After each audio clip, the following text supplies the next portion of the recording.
شبنم جان تو رو نازنین گویم خطا نیست و دنیا بهترین گویم خطا نیست.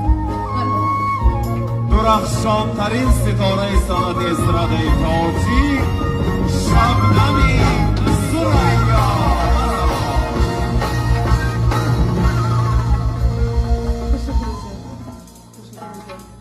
السلام علیکم مهمانان عزیز و دوستان عزیز.